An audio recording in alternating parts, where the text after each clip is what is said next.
Hey guys, welcome to Massive Iron Live. Welcome to Massive Iron Live. We made it. We made it. We made it to Friday. Hope you guys are doing well. We made it to Friday. It is Friday, May 20th. Friday, May 20th. It's almost Memorial Day weekend here in the States. Hope you guys are doing well.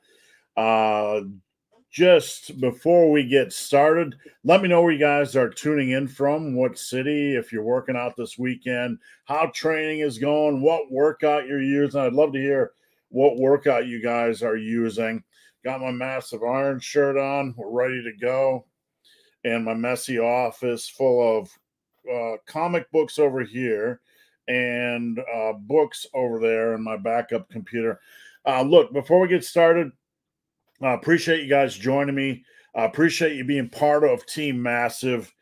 I'm here every Friday at 11 a.m. Eastern, so tune in, call off work, give the wife your credit cards, tell her to go out shopping, give your husband a couple of beers, and just sit down and watch Massive Iron Live. If your questions do not post, it is not me ignoring you. It is YouTube. YouTube can be glitchy. So if I miss your question, please head over to Instagram, @the barman, slide into my DM, and let's see if I can get that on here. Slide into my DM with your question. I'd be glad to help. And better yet, join Team Massive. Join Team Massive. It's grown like crazy, and I would love to have you a part of the team. Now, every week, I've been doing this lately, every week before we go live,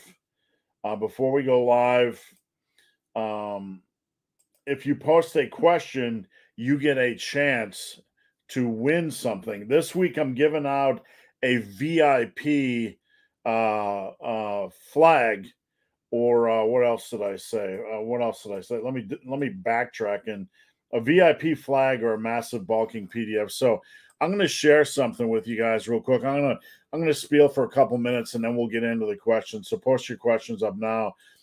Just a reminder, there are no dumb questions, no stupid questions, just awkward questions and weird questions. And post your questions up now. If you're new here, please join in the conversation. Now, I have a new app, and I'm going to get into that just shortly, and I'm not going to give you the long spiel on the app. You can check my social media, but I put together a VIP t-shirt, and I'm going to tell you about the flag I'm giving away today. So that's where I'm going with this. This is the VIP t-shirt. It's a Massive Iron logo with the little skull in it, and I also have those in blue and in red. Now, I put together a special flag for you home gymmers. You can see I got the regular Massive Iron flag, and this is one I just put together today. It's a white one. It's based on that look. So I'm going to be giving one of those away today. One before 11 gets a chance to win this. If you don't want this, I'll give you the Massive Iron bulking PDF. Now, whoops, this is Geoffrey Verity Schofield. Before I get into the app and a few other things, I want to share with you guys something. Geoffrey Verity Schofield and I will be doing a podcast with Faz Lifts on the 25th. So we're going to talk strictly hypertrophy. Stay tuned for that. That's going to be video and audio. And I made a video yesterday about Geoffrey. I like Geoffrey as somebody, I talk to occasionally on Instagram, and I respect him greatly. And one of the few people I actually pay attention to in this industry. So I made a tongue-in-cheek video yesterday about Geoffrey being weak.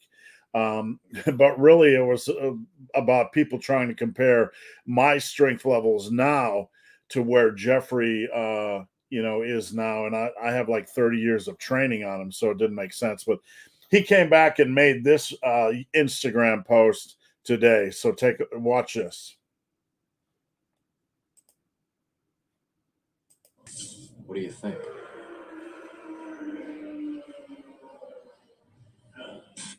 Oh, very nice. Look at that. That's bone. That's not.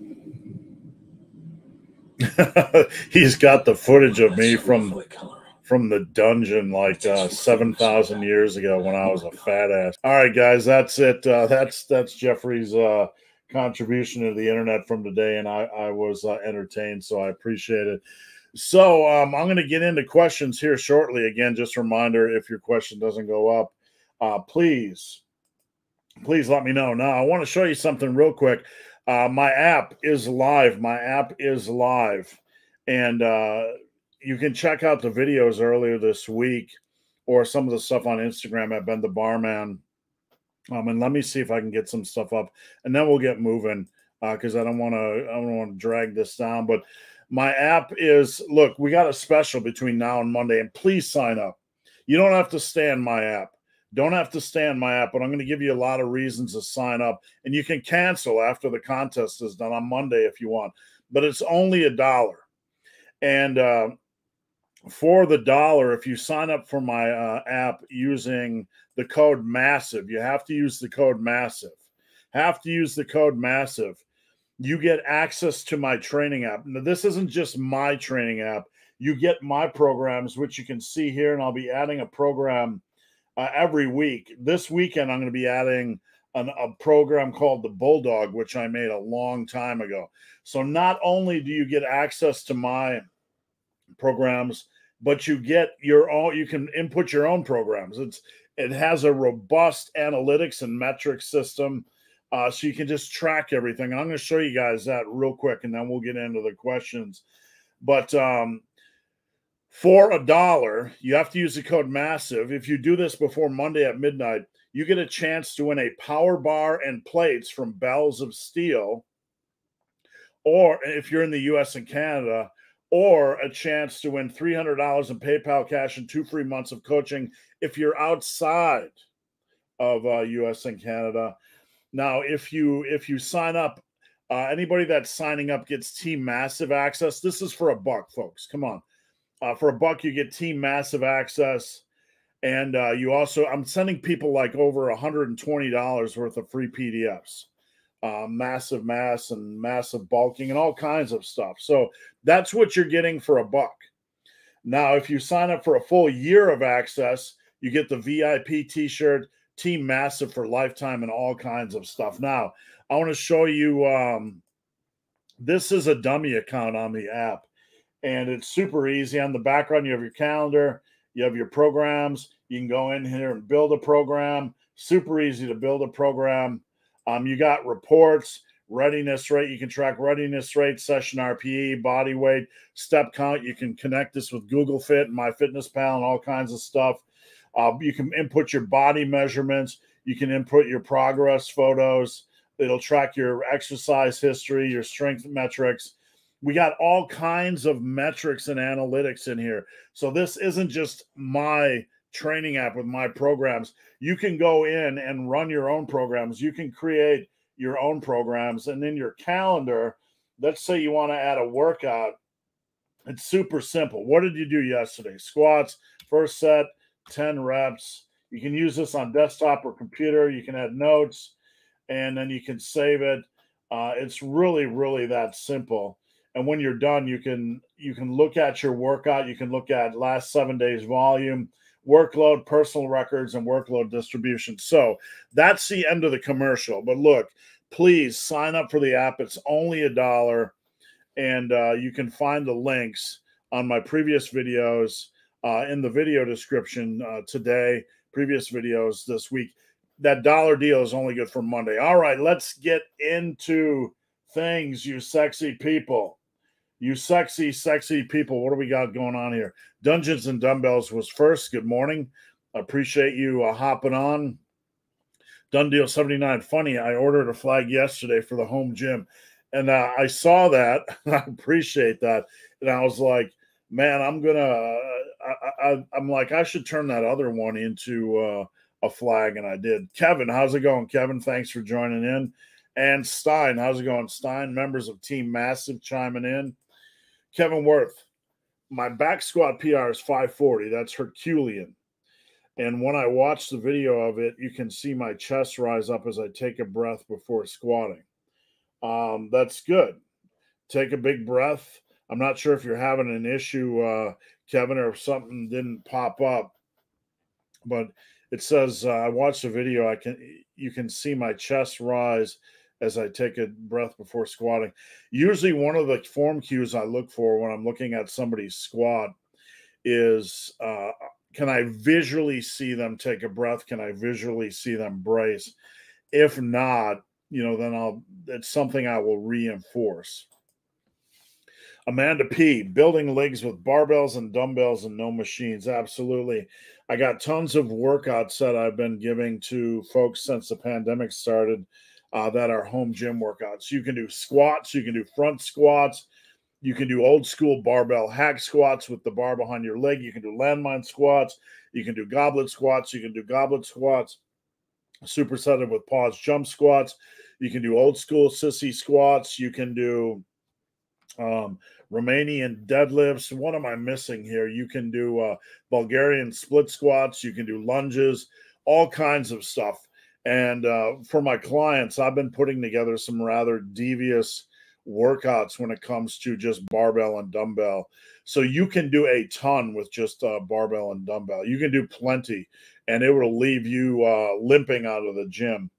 Mike, how much do I need to know or focus on muscle protein synthesis? Nothing at all. It's one factor that's been over-focused on to the point where it's just become ridiculous. There are 1,000, an approximation, not an actual fact, but muscle protein synthesis is simply one variable. And when we look at the body of work in folks that have results, it's a variable that doesn't really mean much at all. It's when it comes to training and making progress, you simply have to focus on being consistent, adding more weight to the bar over time, and pick a program you like. That's far more important than the cult of muscle protein synthesis. Christos, what's your favorite feature in the new app? My favorite feature is the ability to, what I like is that clients can go in and create their own programs. And when I say clients, like anybody can use the app. It's available to anybody. It's like an app like Strong where you can go in and just do what you want to do. It's like a blank canvas. One of the things I don't like about the Strong app, even though I'm a big fan of it, is that it doesn't have a lot of analytics and metrics. And for lifters like us that are big into muscle and strength, my app, and this is something, believe me, I have searched the last 3 years for, trying to find a platform where we have analytics, where we have metrics, where we can see our progress over time, where we can track our soreness. You can track your soreness. You can track how the RPE of the session over time. You can see if you're building a work capacity with how hard the workout feels over time. So the analytics and metrics are ridiculous in this app. Rico, how's it going? Rico, member of Team Massive. How does it feel to be back towards powerlifting? Well, let me explain what Rico is talking about. I kind of am getting the bug a little bit to get back under the bar and train more powerlifting centric. That doesn't mean I'm going to go straight powerlifting, but I want to kind of maybe do some undulating periodization, do power building 1 week, powerlifting the next, more powerlifting, lower rep work the next, and see what happens while I'm running. So I kind of want to do that because I've gotten away from the lower end, heavier work for a while, and I'm kind of curious, what I can do. So we'll see. Eric, weight's causing mad calluses. I was actually just picking at a callus on my hand while I was reading that. Callus remover, fingernail file, or pumice stone or other. I don't know, man. I don't manscape my calluses. No judgment at all. I don't. So that's out of my lane, man. I'm just kind of let the calluses grow, and mine are so permanent right now. They're like scales, they're like some kind of armor. They're like adamantium hand armor. You know what I'm saying? Harut, TGIF, thanks. Same to you. And long weekend here. Can't wait to sign off work and enjoy the weather. I hope the weather is good. We are looking at doing a 2-hour run tomorrow. And last night it rained like crazy, so I'm hoping the trails aren't too bad. Rico, would you discuss more exercises on a muscle group requires less sets, but less exercises require more sets? Everything comes down basically to a weekly volume on average. So not everything has to be around the week, focused around a week, but you have to still look at a weekly average. So let's say, for example, you have 12 sets on chest.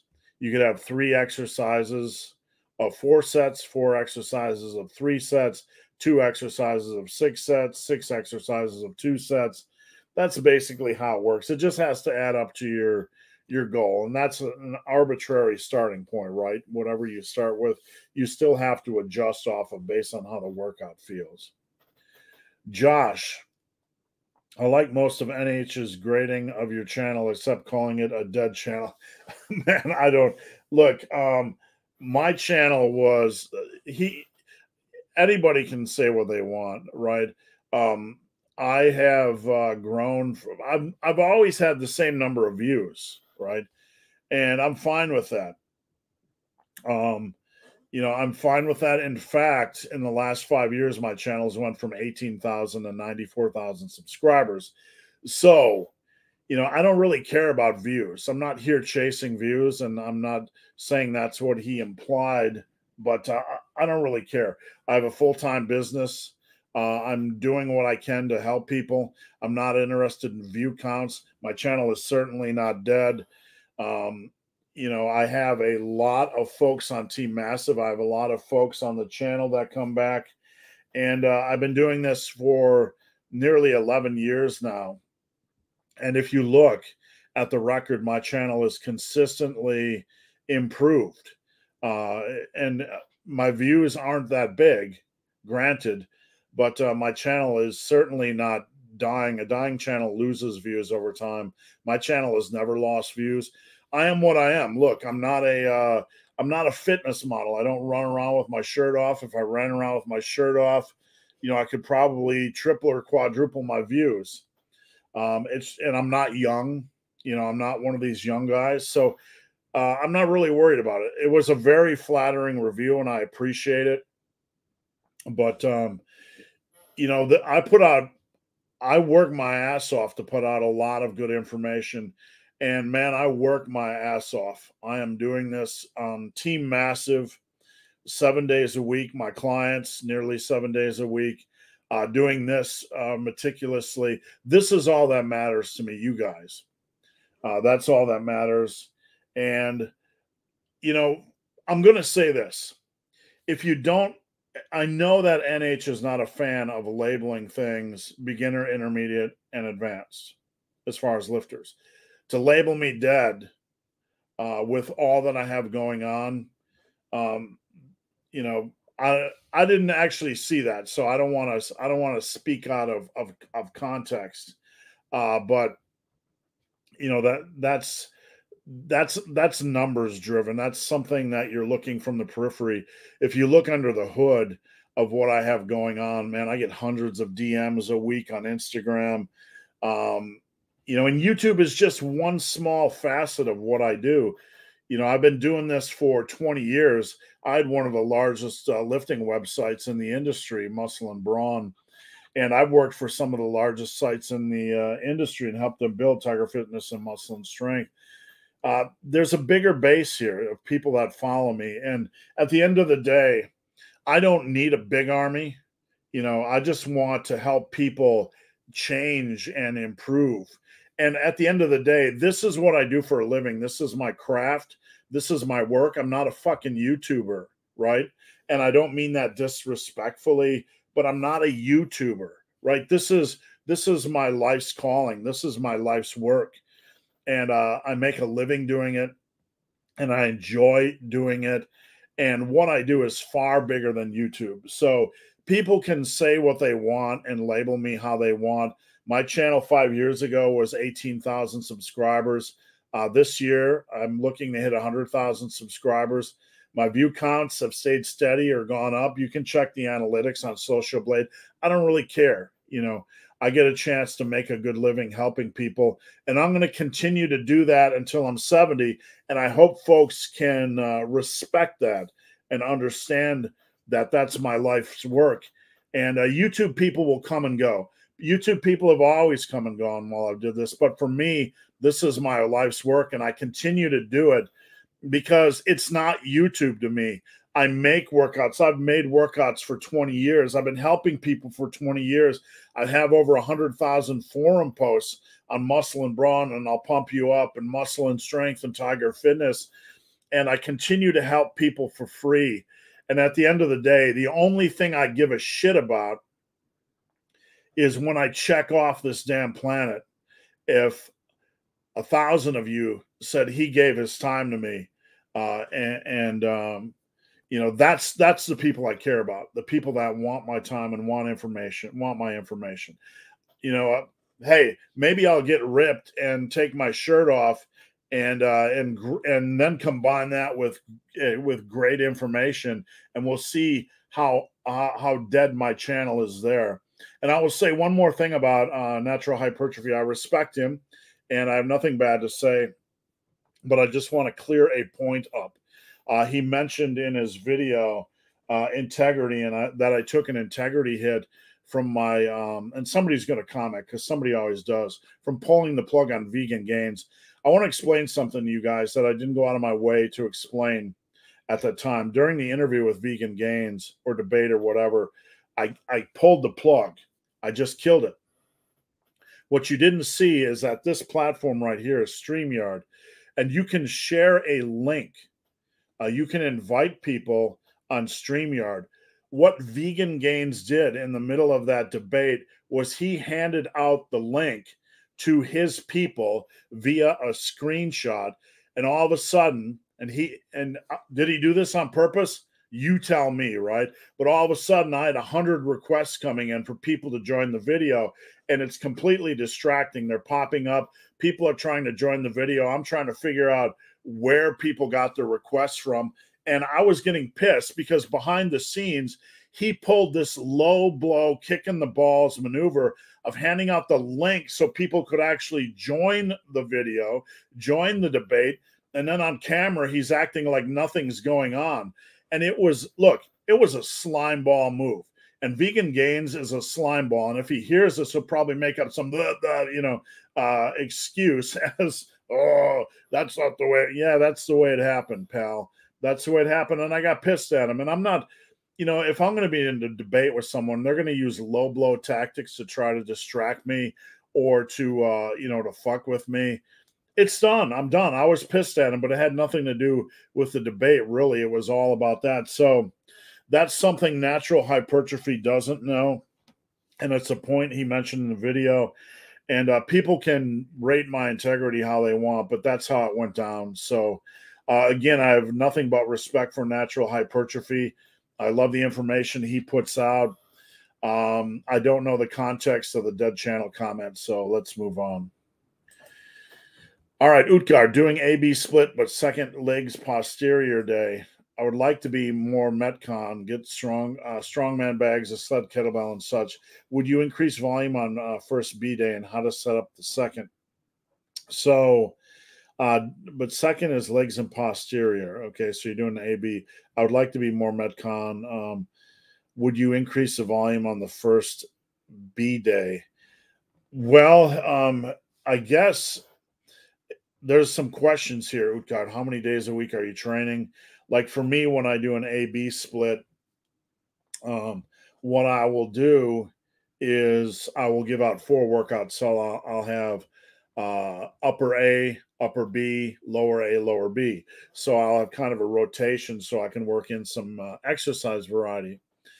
So that's how I like to do it. And I would probably suggest considering that. It's hard to say, you have to fit this work in where it makes sense and where it's not going to leave you fatigued or sore for the next workout. So you know, with that said, it's hard for me to make a general comment without seeing how many days a week you're working out, what the rest is between workouts, etc. So I wish I could give you more advice, but that's really something I would have to dig more deeply into.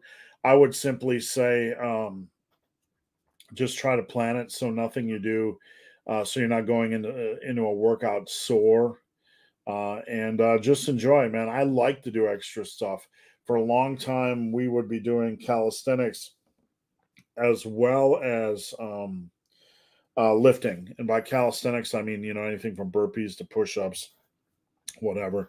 And Utgard, I am going to give you the flag. You either get the flag or the massive bulking PDF. And hit me up on Instagram at Ben the Barman, at Ben the Barman, or email me, benthebarman@gmail.com, and I will send you the flag or the massive bulking PDF.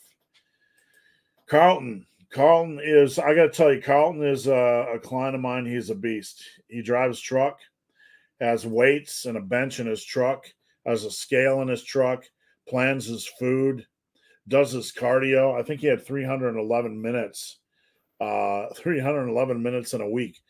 So Carlton is the example of no excuses. He will pull out the weights and the bench from his truck, which is more of a workout than most of us get as it is. And he'll pull that out and hit a workout in the parking lot. And then in the meantime, Carlton is doing all kinds of cardio and planning his meals. Just a true inspiration. One of the favorite people I've ever worked with. Invisible. How's it going, Invisible? And his deadlifts from the platform when bar stands higher, still quite effective. Absolutely. I have low flexibility and after deadlifts, bad pains in my middle back. For the average lifter that's not necessarily interested in powerlifting, I would say that pulling off the floor is a great option. What I do is, I don't know if I can find it here.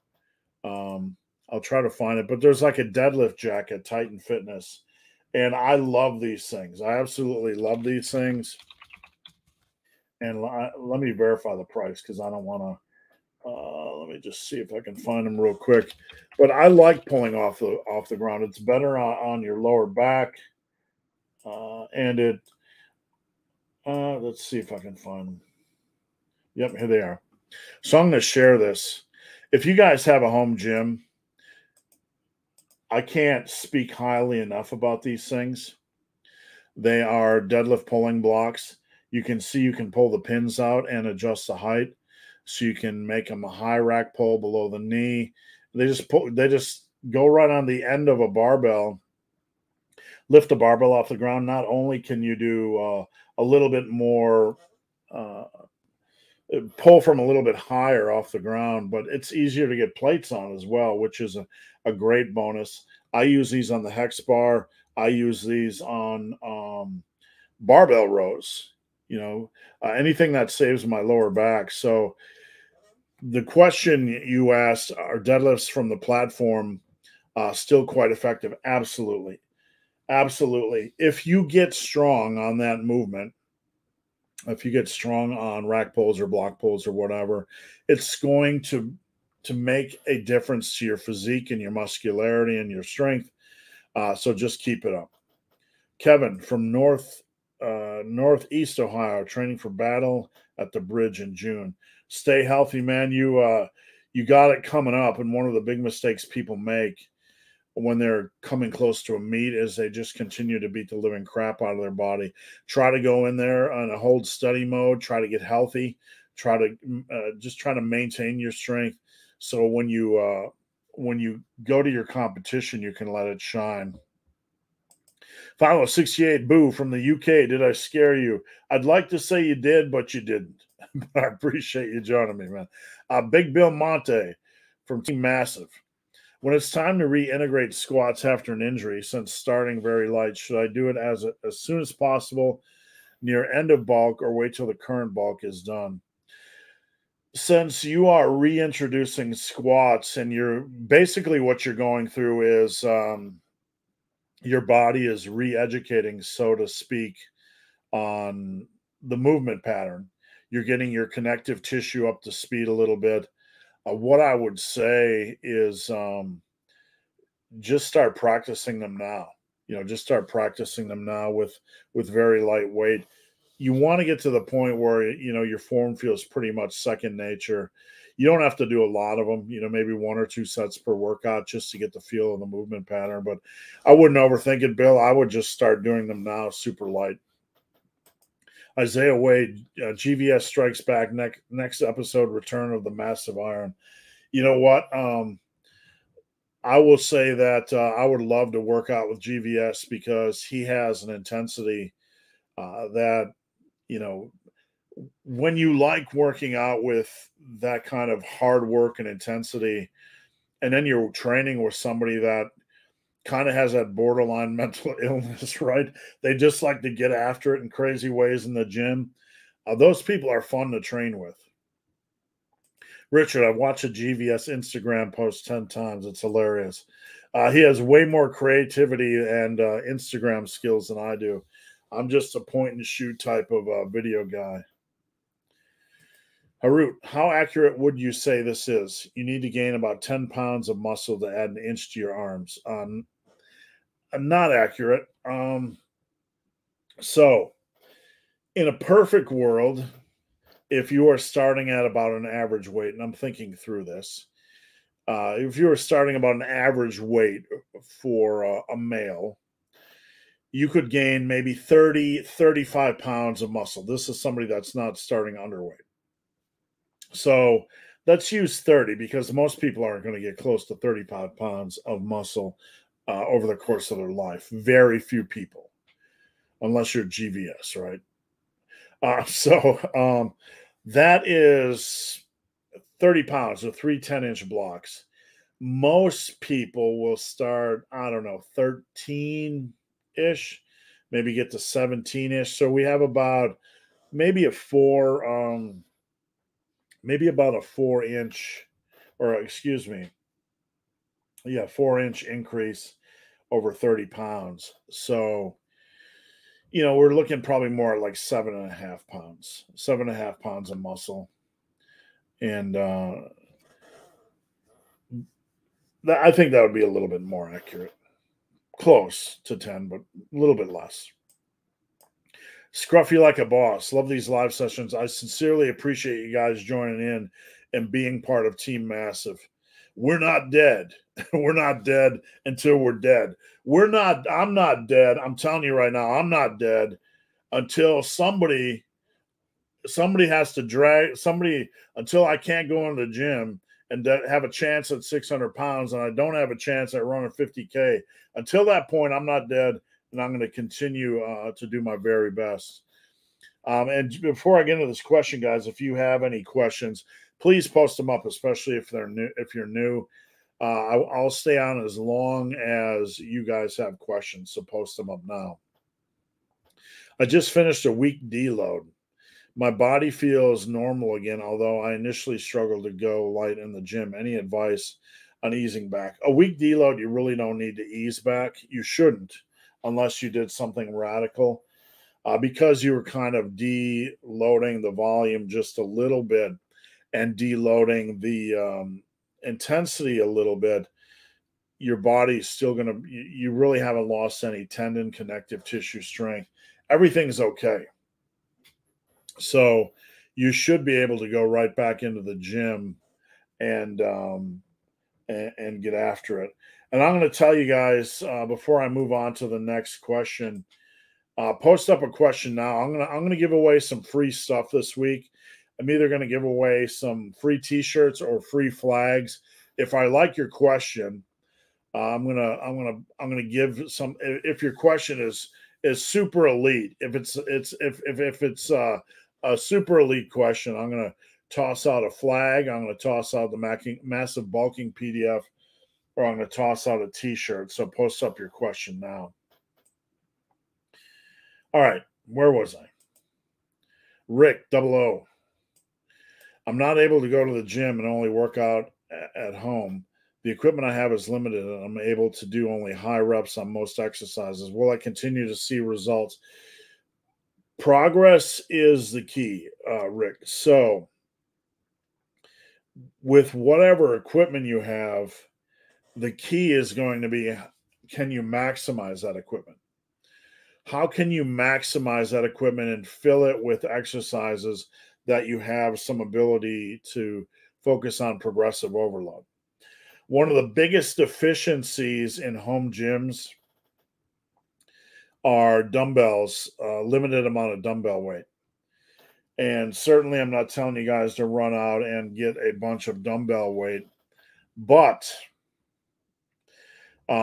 if somebody only has like a 30-pound pair of dumbbells, that's simply not going to cut it. That's the reality. There's no value in that. A 70-year-old woman can dumbbell row that weight. There's no value even if you can get it to 12 to 18 reps. Dumbbell bench, you have to have a weight that's challenging. So whether you have dumbbells or you don't have dumbbells, you need to do some research on exercises you can do that allow for progressive overload in your gym. So let's say you don't have a lat pull down machine at your home gym. And you're like, what can I do other than barbell rows? Because I just have a barbell. I don't have dumbbells. I don't have a lat pull down. What can I do with that barbell to focus on progressive overload to get stronger? Number one, you could do landmine rows, which you can prop a barbell in the corner of your squat rack, put it under a sandbag, a loaded backpack, whatever you want. You can do landmine rows / Meadows rows. You can do barbell rows, Pendley rows. You can do Yates rows. You can do an inverted row where you can it's like a TRX row where you put the barbell in the squat rack and row your chest towards the barbell. Now, someone's going to say, how do you progressively overload that? Well, you can grab a backpack. Most of us have a backpack, and if we don't, they're super cheap. And you can slap on a backpack, and if you don't have weights for the backpack, you can start loading up those cans of chickpeas you got in your cupboard that you don't eat, or anything you got around the house to weigh things down. So a backpack, could increase the intensity on inverted rows. So at home, there you have it. There's some examples for your back. Now you might be like, but what about shoulders? What about something like shoulders? Well, with your shoulders, you could do the seated landmine press. You could do a high pull. You could do a pin press where you're a standing or seated pin press. You could do your regular military press. You could do wide grip upright rows, all kinds of fun stuff. You could take plates from you could take 25-pound plates and do side lateral raises or 10s and 15s. You could do a lot of things. So it's really all about getting creative, but you have to find exercises that allow for progression. That's really, really the key. All right, guys, keep the questions coming. Rick, I'm going to give you a T-shirt or a flag for your question. I'm going to give you a T-shirt or a flag for your question, Rick.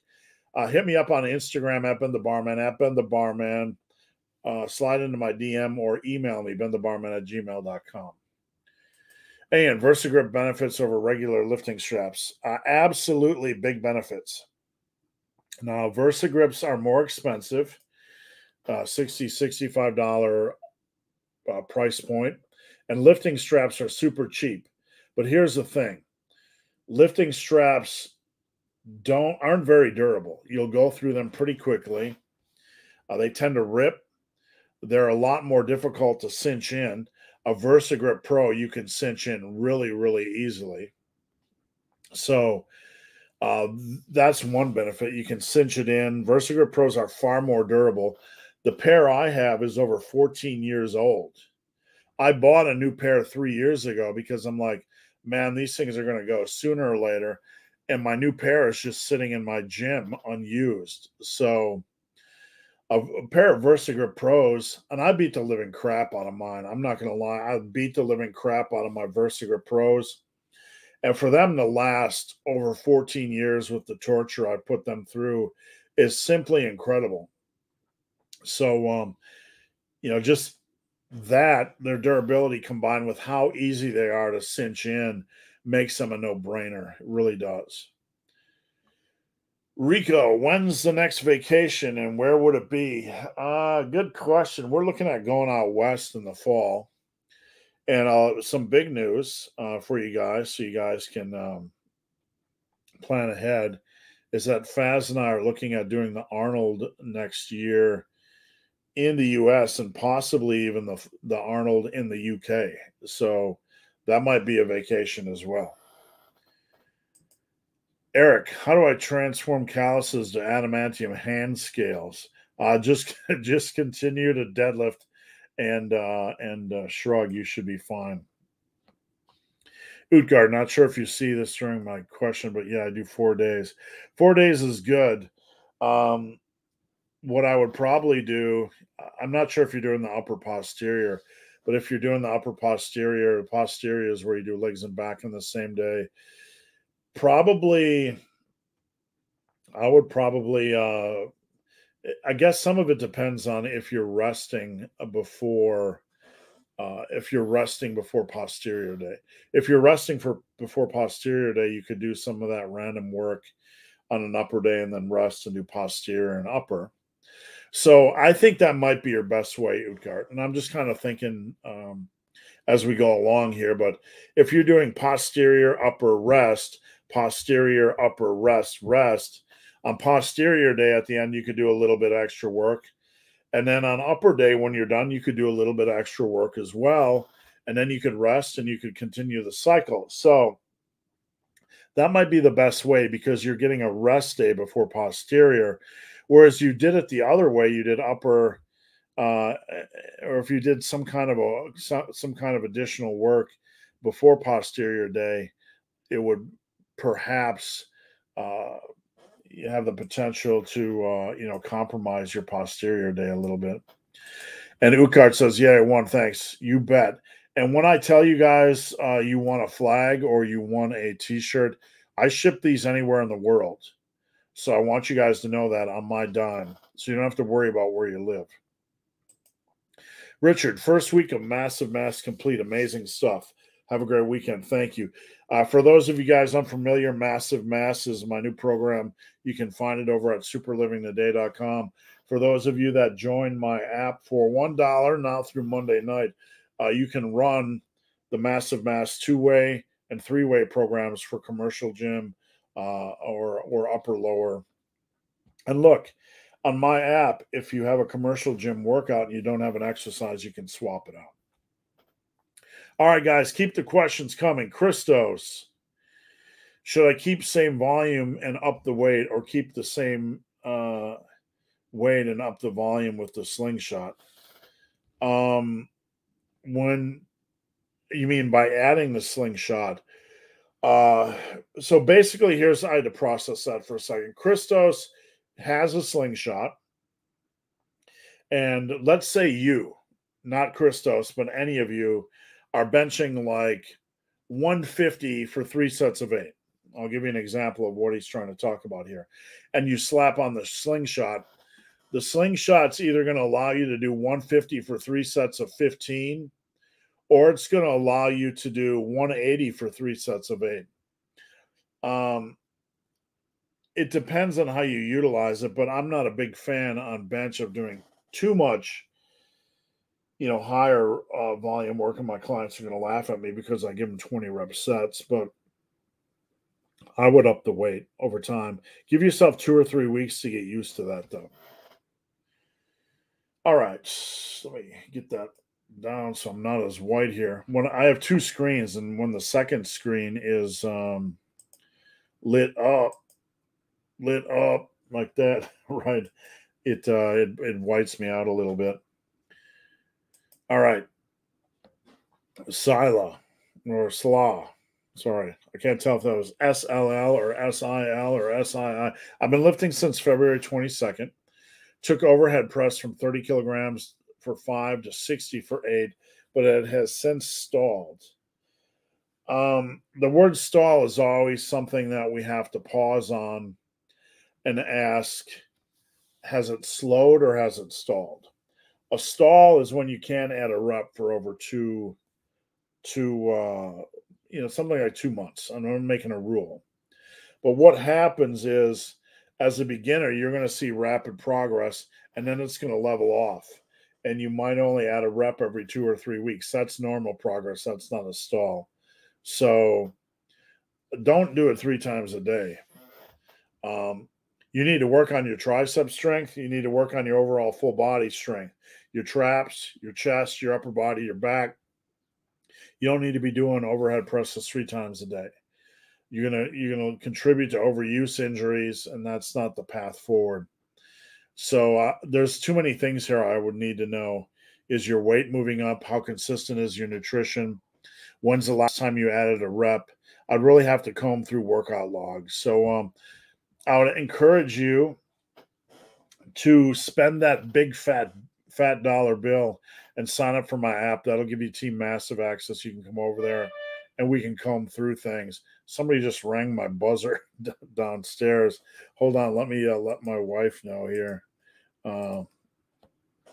Someone rang my buzzer. All right.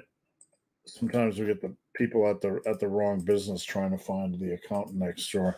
But that's what I would encourage you to do that. Come on over to Team Massive. It's $1. We'll get you on board. I can comb through things. You can also head over to Instagram if you want. Slide in my DM, and I'd be happy to comb through things a little bit more as well. Johnny, dumbbell curls or cable curls, which is better? Anybody that knows me, when I get which is better question, the answer is almost always both. The answer is almost always both for several reasons. Number one, you're getting an exercise variety. And number two, mentally you get to do some different things. You can't all do big hitters, for your muscle groups. You have to do kind of a combination of exercises. So the answer is do both. I would always do both.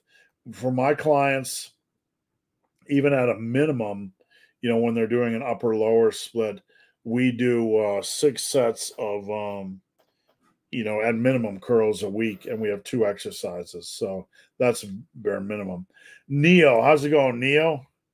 Glad to see you on Friday. And let me check in here on my wife. She didn't even hear me. All right. Where were we? Best way to improve the front rack position, getting wrist pain from front squats. That's fairly normal. And it's a question I get a lot because it is very difficult to get in a position that is enjoyable on the front squats. You can do the cross position. You can do this, but I don't have the flexibility to grip like that. There's either like a manta ray or a stingray. Excuse me. Have you guys seen the manta ray or stingray? And let me see if I can pull it up for you. I don't even know if they sell it anymore. Front squat. Is it the manta ray? Is it the manta ray? It's a stingray. They do sell it on Amazon. And I'll show you. It looks kind of funny. I actually used to own one of these because I didn't really care for front squats. It's called the Stingray Front Squat Stabilizer. $44. Kind of pricey in my opinion. And I got these weird little cheap little plastic things that connect it. It's an okay product. It's not the best product in my opinion. But you can put it on your front squats.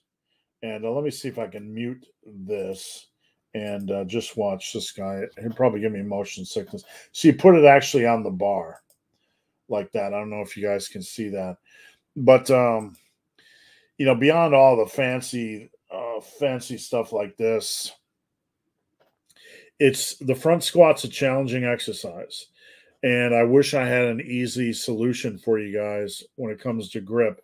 You just got to kind of play around with what you like. And front squats are not an exercise I enjoy because of it. I find that between trying to find a sweet spot, for me, it was always like this, half zombie squat mode. Between that and the stress it places on my mid back, I just never cared for it. So just know the challenges on a front squat when you go in. All right, guys, we're about 51 minutes in. Keep your questions coming. I'll stay on as long as you guys have questions. Just a reminder, I'm on at 11 a.m. Eastern every Friday. If you're new here, please post up a question. Don't be shy. I would love to help and have you join in the discussion. Big John Chadwick. I've started the massive iron AB split. 2 sessions. I'm loving it so far. What's the best timing to fit in a couple of runs each week and avoid impacting posterior day? What I do is I try not to run before squat or deadlift day. So basically, if you're training 4 days a week and you have a squat and deadlift centric day, regardless if it's a body part split or an AB split, you got 2 days in your week where you are doing these big lifts. I try not to run the 2 days before. So at minimum, if you rule out the 2 days you're doing squats and deadlifts and the 2 days before, at minimum, you have 3 days to run. You can also run after squats and deadlifts, so that would open the possibility to 5 days as well, depending on how you feel. Sometimes I can do a lighter run after squat day. It really depends on how my energy is feeling. Invisible. Doing full body right now. Day 1 squats and leg curls. Day 2 deadlifts and lunges. Day 3 leg press and RDL. How does it sound? So for legs, we have squats and we have lunges and we have leg press. That's okay. Those are 3 nice hitters. And for hammies, you have leg curls and RDLs and deadlifts, which can obviously tax a lot of different muscle groups. So you get the thumbs up. That sounds good. Done deal. And Invisible, you're on here a lot. I'm going to give you a t-shirt or a flag. Let me know which one you want. Head over to Instagram at BenTheBarman. Slide into my DM or email me, benthebarman@gmail.com. Done deal. Excuse me. We got the purple monster going. In a deficit, struggling to feel stronger. That's pretty normal. Focus on form or intensity. Well, you always have to focus on form. That's a given. But in a deficit, what you want to do is you want to fight without killing yourself. Number one, you don't want to use weights above 82.5% of your 1 rep max. And when you have an easy rep in a set, you take it. You never purposely back down during a cut. Now every exercise is different. The demands of every exercise is different. So understand that on bench, you could take your sets to failure to really push. On military press, probably the same. Pendley rows, the same. So there are exercises you can push harder on a cut. Really, the exercises you want to be careful with on a cut are things like squats and deadlifts, things that can just, tear you up if you push too hard. If you have an easy rep to take on those, take it. Utgard, how to build the massivest traps according to you? They are a big goal. One of the keys to building big traps is having a ridiculously intense passion before building big traps. I joke a lot about the mind muscle shrugs, right? This kind of thing where you watch somebody and they look like a slug mating, right? They look like 2 slugs mating, right? That's what they look like. And I'm not against mind muscle shrugs, but you got to have some passion. You got to, when I was trying to build my traps, I would find ridiculous ways to torture them, like 50 rep rest pause sets and rack or power shrug hell. And after sets of my last set of deadlifts, I would do as many shrugs as I could and just do a static hold. After my last set of RDLs, I would do a static hold and a max set of reps. I would aggressively find ways to add time under tension and heavy ass weight to the equation. So you have to have a reasonable amount of volume and heavy weight in the mix somewhere. Mind muscle shrugs, great. Do your little mind muscly shrugs. If you like them, that's great. But you also have to get in volume and heavy ass weight on traps. You have to combine that with heavy overhead presses, dumbbells, and barbells because that'll work the traps. And that's your big starting point right there. Giuseppe, looking to get a belt in the near future, specifically for squats. What do you recommend? The levered belt seems well. I'm going to give you my opinion, and this is not the only trick in the book, right? So let me see if I can find the Longhorn powerlifting belt. This is just one option, and it's one of my favorite options. I have no affiliation with this company. Whoops. Invite. Nope, I don't want to invite anybody. I want to share my screen. I have no affiliation. This is the belt I have. The Longhorn. Search Longhorn powerlifting belt. And I have this red one right here. You want to there's a couple things you want to pay attention to before you run to this page and buy a belt. Number one, you want to get a 10 millimeter. See that up here? That's the thickness of the belt. You do not need it any thicker than that. Okay? You do not need it any thicker. Buckle size, single prong, or you can get lever if you want. Don't get lever if you're not sure if you want lever. But lever or single prong, do not get double prong. Double prong can be a royal pain in the ass to lock in. When I was coaching Special Olympics, a team of Special Olympians, and they all had belts, locking in double prongs is like enough already. So 10 millimeter, single prong or lever. Check out the Longhorn powerlifting belt. Awesome ratings. You're like, $107. That thing will last you a lifetime. It'll last you a lifetime, so there's nothing you need to worry about. A lot of the stuff you're getting in the lifting world, like that I recommend, like Anderson wrist wraps and knee wraps, VersaGrip Pros, the bench press Slingshot, and things like this belt. You're going to spend a couple $100, maybe even $250, but this stuff is going to last. It's going to last. All the stuff I have, my Anderson wraps, my VersaGrip Pros, my bench press Slingshot, my belt, it all lasts. I haven't had to replace it in over 15 years. So this good quality stuff from these good companies, you're going to pay a little bit, but it's going to last. DC Fan 88. I've been doing bro split for 3 months now, and I don't feel as sore as much. Should I change my training? Well, the key thing I'm going to tell you here is don't chase soreness, change progress. If you like doing a bro split, keep doing a bro split. Make sure you have at least one set per exercise where you're pushing for max safe reps. Keep attacking it. And don't use soreness as the be-all, end-all. Now, DC Fan, I'm going to give you a T-shirt or a flag, whichever you prefer. You can hit me up on Instagram at BenTheBarman, or email me, benthebarman@gmail.com. We're at an hour, guys. Keep posting up the questions. I'll stay on as long as you have questions. And just a reminder, before Monday Eastern midnight, you can get my app for $1. You get all kinds of free stuff. I'm going to send you a bunch of free stuff. You get to join Team Massive. You get to run my programs.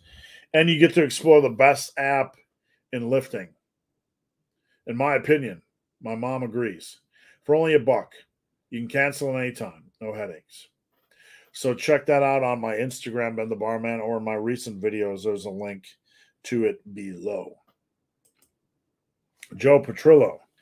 If increasing weight reps is a primary method of progressive overload, is there any benefit to incorporating intensity techniques sporadically?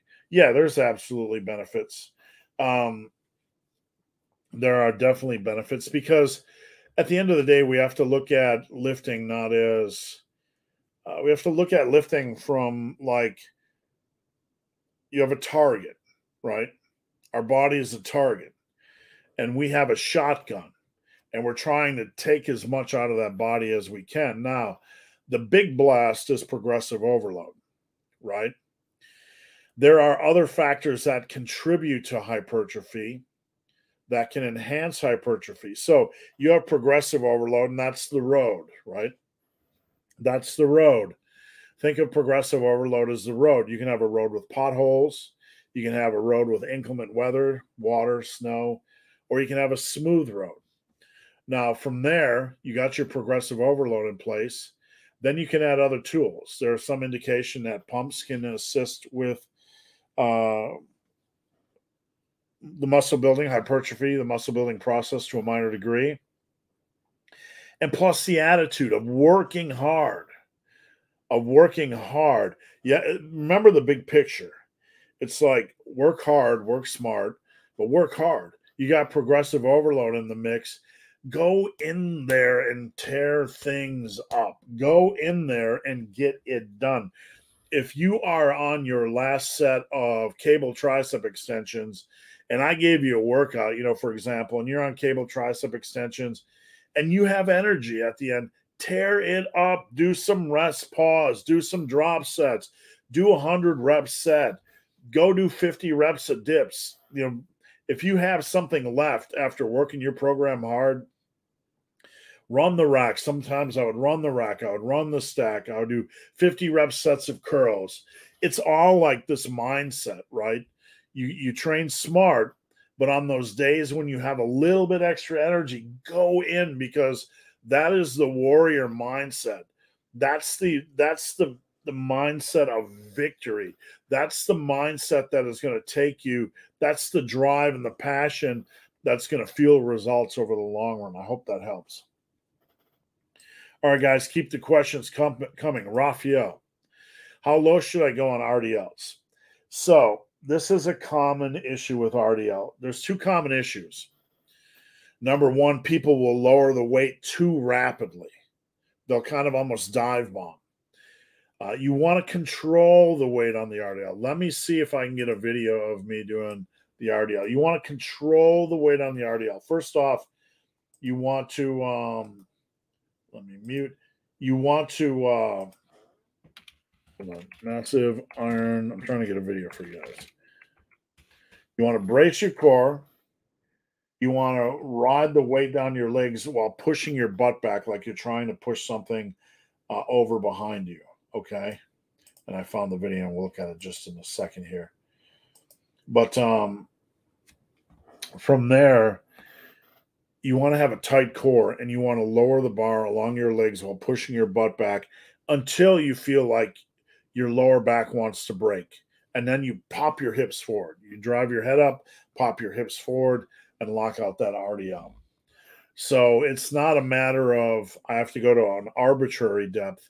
It's you continue to lower it on an RDL until you feel like there's a potential where your lower back might want to lose tightness. At that point, you got two levers. You got your lever. You want to drive your head up and your hips forward at the same time. And that's your lockout power. So I hope that helps. And John added to that as well. I'm going to show you guys an RDL video of mine. Again, control the lower. All right, I think I got it here. Control the lowering. Whoops, stop. I hate when you go back to stop. And there we go. Control the lowering. Ride the weight down your legs. So basically keep the weight close to your body. Move your butt back like you're trying to push something behind you. And if you watch close, watch the far plate over here. Watch that far plate. It'll get, I don't know, 3 inches away from the ground. So it gets pretty deep. But once you get there, that's when I only lower it until my lower back wants to lose tightness. This is 635 or 655. I believe it's 635. The videos, I had my friend, pro bodybuilder Rich Knapp, make this video for me. He filmed it, and he forgot if it was 655 or 635. So I believe it was 635, but here it is. So this was at a Gold's Gym, and I had to actually walk this out of the rack. It was funny because everyone stopped to watch. So walking it out, okay? I got my Versa grips on. Rich put 655, but you seen the title. I corrected it up here, 635. Riding it down my legs by pushing my butt back. Nice and controlled. Not rushed. Okay? Now look at the far plate. You can see over here, it's not that far off the ground. So for me, because of my limb lengths and leverages, like my torso angle is above 45 degrees. I didn't have to get an extreme torso angle to get that plate down. And then from there, I drive the head up and the hips forward. Ta-da! Let's watch it again. All right, so lower the weight along your legs, push your butt back. When that lower back wants to break, then you pull up. And if you can see right there, it kind of dipped. That was about the low point. You can see that plate's just a couple inches off the ground. It was actually, for my body type, again, I don't have to go that low as far as my torso angle. So I hope that helps you guys a little bit. I have long monkey arms when it comes to deadlifting. And it's true. I have longer arms, which really helps on lifts like this. All right, where were we? Scruffy Like a Boss says, thanks for the advice. You bet. Programming advice for older men wanting to get into lifting. I have a dad who's almost 60. Start very moderate volume. Don't do too many exercises. Do a couple sets per exercise. Spend a month getting the feel for the demands of the exercise before you get into progressive overload. Find out if any exercises just don't treat your body well. And the problem I see a lot with men over, 40 that jump into muscle building is that they just had 40 years of their life where they beat up their body. And all of a sudden they go on the internet and they feel like they have to do all these barbell exercises when they might not be ready for them yet. Or because of injury history, beating up their body, they might not handle them very well. So I want you to get on dumbbells. I want you to get on machines. And I want you to use those exercises. That doesn't mean you can't use barbell exercises. You can. But I want you to have some meat and potatoes on dumbbell and on machines, and then pepper in some barbell exercises. See what works and what doesn't. Start at about 2 sets per exercise. Utgard, thanks for the live BHUD. Got to save my kids from starvation. Good luck with that. Hope things turn out well. And Bilal, about to hit back and legs in a bit. I'm smashing those row machines today. Would you like to give everyone an important back training ultimate tip? Yes. When I know a lot of people will tell you to drive your elbows back when you're, let me move this so you can see my ugly face. A lot of people will tell you to drive those elbows back, right? To move the weight. I think about when I'm rowing, even when I'm doing a heavy dumbbell row, driving the shoulder and the elbow back at the same time. When I do that right here, I can feel the muscles in my back contract. I drive the shoulder and the elbow back at the same time. I can feel those muscles contracting. Fernando, hey, big, hairy, ugly dude. I've been working out 9 to 12 sets per major muscle and 6 sets for minors 5 times a week. I feel pretty wiped out by the end of the week. Would you suggest a different split to allow more recovery?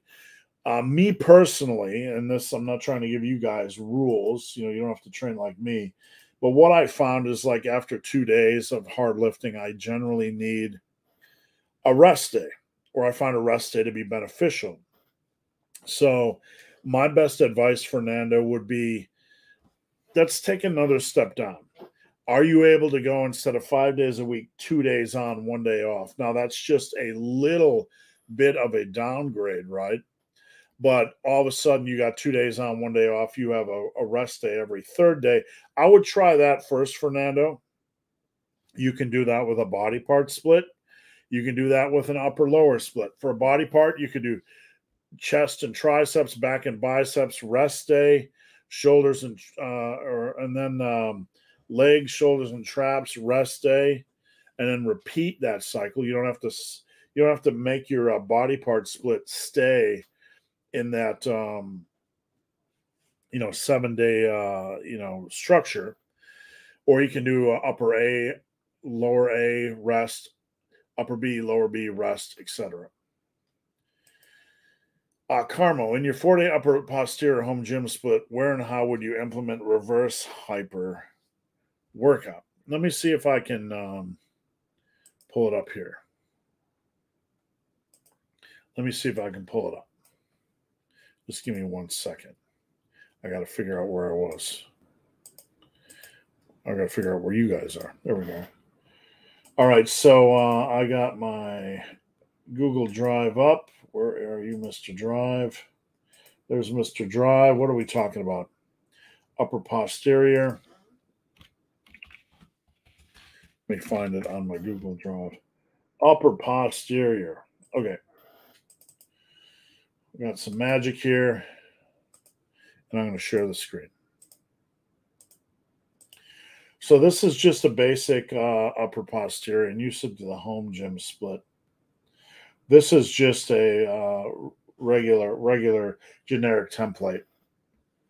So we'll just ignore the home gym part of it. But if you're going to put in a reverse hyper, you want to kind of put it in like in your leg curl slot, or probably here, RDLs. You could do that every other week, which is probably a good call. So I would leg curls to me are my least favorite hamstring workout. What I would probably do is every other week I would dump leg curls and put it in, or if you simply don't like leg curls, I would put it in as well. All right, guys, we're 75 minutes in. We got a few questions in the queue yet, about 5. This will be the last call for questions. I'll stay on as long as you guys have questions. I'll stay on all day if you want. If you're new here, please post up a question. Join the community. I want to help. I'm here to help. Don't be shy. And off-topic questions are welcome here as well. So we have Fernando says, been lifting as heavy as I can every set within the 6 to 10 rep range. Good. Just make sure, Fernando, 1 set of every exercise is pushed for max safe reps, so you can ensure that you have some auto-regulated progression. Aurelio Gamboa, can you explain the difference between lifting with and without a belt, specifically in the big compounds like squats, deads, and core bracing? When you are lifting without a belt, bracing is like, pretend Superman is standing in front of you, or your mom, or your girlfriend who's really angry at you, your boyfriend, whatever you have. And they're about to punch you in the gut. How are you going to brace that core, right? That's kind of bracing without a belt. Now, with a belt, you basically push against the belt with your stomach. So that's the main difference in bracing. It's just a real subtle difference. Scruffy like a boss, 600-pound RDL. Talk about massive. Yeah. Hey, man, I love the iron. And sometimes, like I never trained on some of these lifts. I never trained for strength. You just wake up one day and you do things, and it happens to be like that. And you're like, wow, that was pretty cool. That was a good day, right? Rick, favorite quote or philosophy from a former bodybuilder or lifter that you have applied to yourself? Well, that's a very good question. And I think there's an Arnold quote, and I know Arnold is cliche, right? Let me see if I can find the quote. Let me see if I can find the quote. Probably not. There's too many Arnold quotes. You know what I'm saying? There's a quote from Arnold basically where he talks about, pushing sets deeper. Pushing a set deeper. And in this day and age, it's kind of a lost art, right? Everybody's focused on RPEs and percentages and all this kind of stuff. But at the end of the day, when it's just you in the gym, the stuff I love the most is just attacking that set and pushing that set hard. And I forget the exact Arnold quote, so if anybody knows which one I'm talking about, post it on up. Nicholas, should I lift weights more than 2 days in a row? You can. There's nothing wrong with it. It just depends on how your recovery is going. The end goal is to be able to recover and not beat up your body so you can continue to train. So, do I have clients that train 5 days a week? Yeah, I do. When I was younger and full of more vigor, right, and hormonals, right? I could train 5 days a week, but if you're training hard, I think that's about the limit you should probably work. And that, at some point you need to get out of the gym and recover a little bit. So, and that, it depends on the structure of your workout, but you can do 3 days in a row. Done deal. Add a rep or two before adding 5 pounds or vice versa. Add a rep or two before adding 5 pounds. I'm not sure what you mean. I'm a little bit confused. Basically the way it works is you add reps, then add weight, and then your reps drop, and then you work back up in reps. So just making sure I haven't missed anything.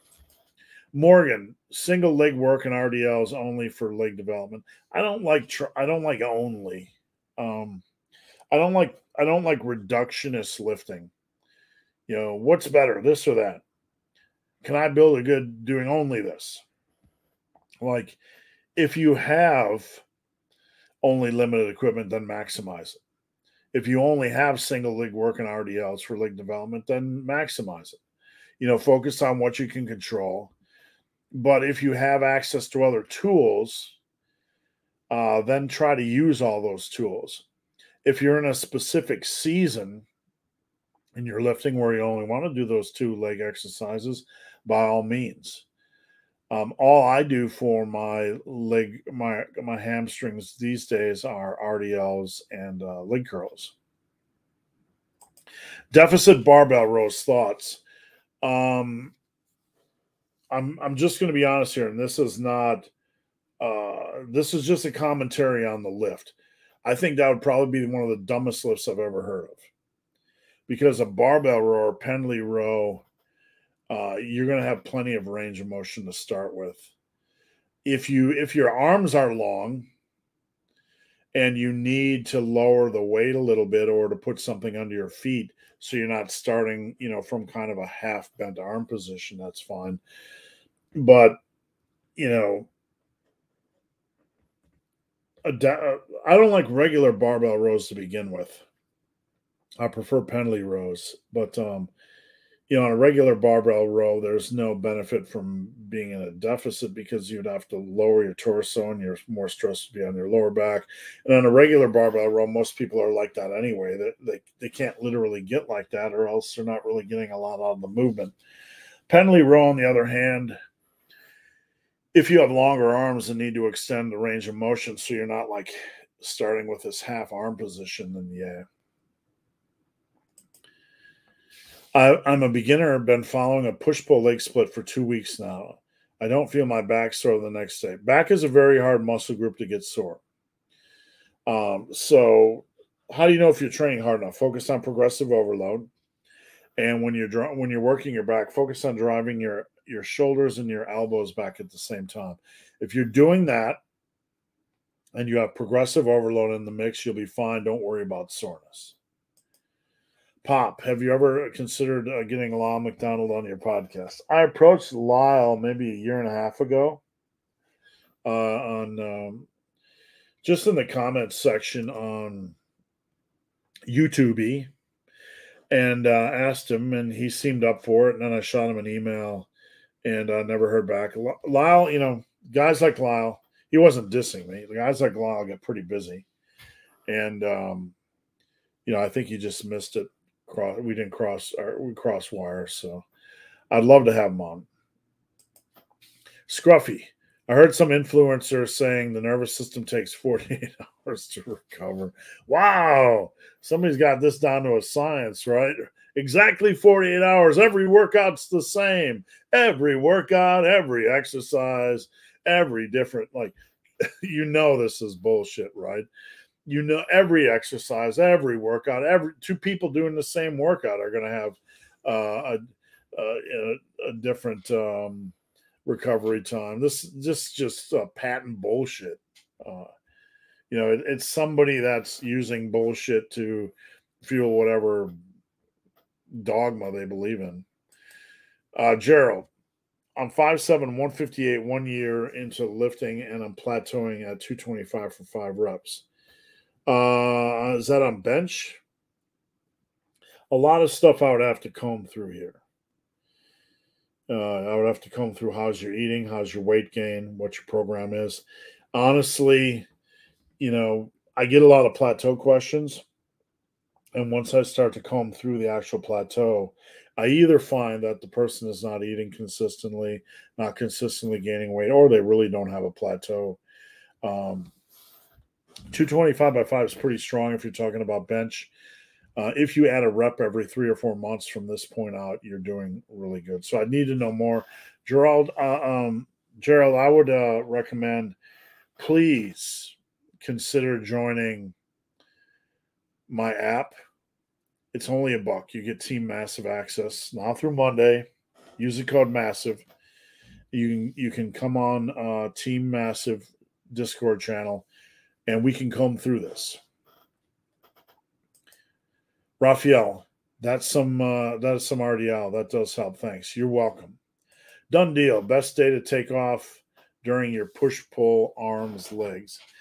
Are you lifting 4 or 5 days? So if I'm lifting 4 days a week, I'm probably doing 2 on, 1 off. I'm probably taking 2 days off after legs, right?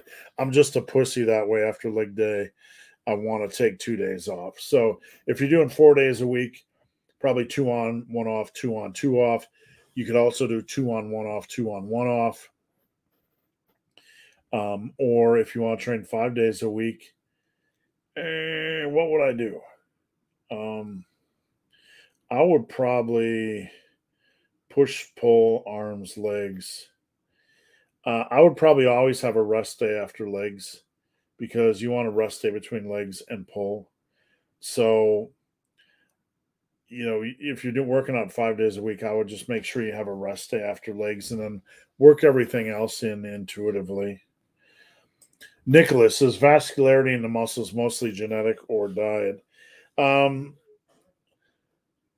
Really, once you get down to a certain degree of regional leanness. Now we have to, and this is the last call for questions, guys. This is the last question. So if you want in, post your question up now real quick. If not, I'll be hopping off. But I'll stay on as long as you guys have questions. Now, vascularity can mess with people, because you can have a lifter. Like, I was super lean in my forearms and arms, and I would get ridiculous tricep pumps and ridiculous shoulder pumps. And when I would get that, all of a sudden the vascularity was there. I was super lean in the upper body and the shoulders and arms, and I was super lean in my quads. I would get really, really incredible quad vascularity. But vascularity comes down to muscle size and regional leanness. Like you can have a lean forearm and have belly fat, right? So it comes down to size and it comes down to regional muscle. Morgan Robert, thoughts on the T-bar rows? Perfectly fine exercise if you want to use it as a alternative to the barbell row. Absolutely. I do the T-bar row every other week myself. All right, guys, we're out of here. Please check out my app. You can check out my recent posts on Instagram at Ben the Barman. Check out the link down below to my app, or check out some of my recent videos. My app is only $1 from now until Monday at midnight. Just come check it out. I have a ton of great features on that app. You have my programs. I'm going to be adding a lot of content to it. And it's one of the best apps for muscle and strength building. A lot of apps out there right now are just general crap trackers, right? Crap trackers. But this has a lot of tools for you to use. So please check it out. It's only $1 between now and Monday night. And Done Deal says, love these chats. I appreciate you tuning in. Have a killer weekend, you as well. He said, go Dodgers. And you know what? I'm going to say, go Brewers. All right, guys. Thanks for tuning in. I'll see you next Friday. And we are out of here.